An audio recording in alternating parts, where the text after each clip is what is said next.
Hi there, small group leaders, and welcome to week 7 of Zapped. This one is all about the power to forgive. And what we're going to do is we're going to start off with, for the activity, you got this little baggie of white powder, and this is actually laundry detergent. What we're going to do is we're going to put it in this bowl that you've got in your bin. I'm just going to kind of pour it in. You're going to talk to the kids about it and how this is laundry detergent, and it's meant for making things clean. And if you smell it, it's got a nice fresh smell. You might want to pass it around. Look at that. Ooh, it's got a nice fresh smell. And look at it. It's so clean. And this is what our hearts should be like. Pure, like this. Our heart's supposed to be pure. Our lives are pure. And now we have this stuff, and it's going to be in a cup that doesn't look quite like this. It's clear.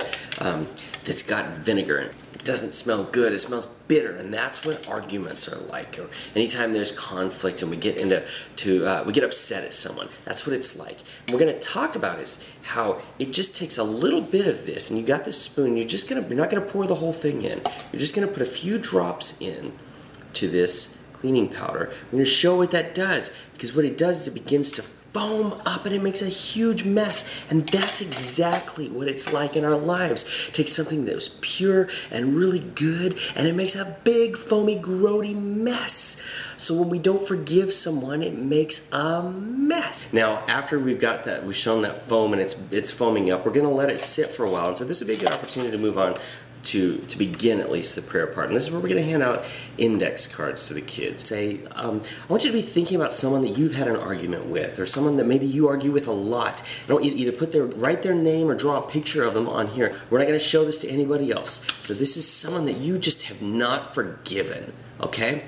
And so you can pass these out, and then you can pass out the pencils and have them write down the name of that person. And then what we can do is we can actually show them what happens in the bowl. I'm sorry, after the chemical reaction of sorts has taken place, then all that's left after the foam is gone is just kind of this sludgy yuck. And that's the residue that is left behind when we don't forgive someone.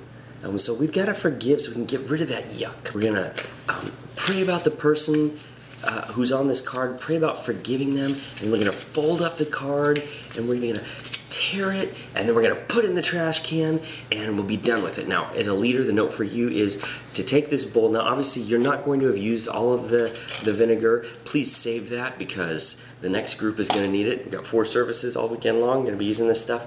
Make sure you put that aside. And then the bowl, make sure this doesn't get dumped out in the resource bin, okay? You can just take this whole bowl, and you could even collect the kids' torn up index cards in there and throw the whole thing away in the trash can. The bin stays nice and dry. The next group has got their bag and their bowl, and they're ready to go. All right, so have a great weekend. And hey, leaders, if there is somebody that you've been holding out your forgiveness on, I'm praying that you will find the strength and the courage and the grace in Christ to forgive someone who maybe in your life is needing your forgiveness. So I pray that you have a great rest of your week, and we'll see you this weekend, Lord willing, when God does another amazing thing through this ministry. See you there.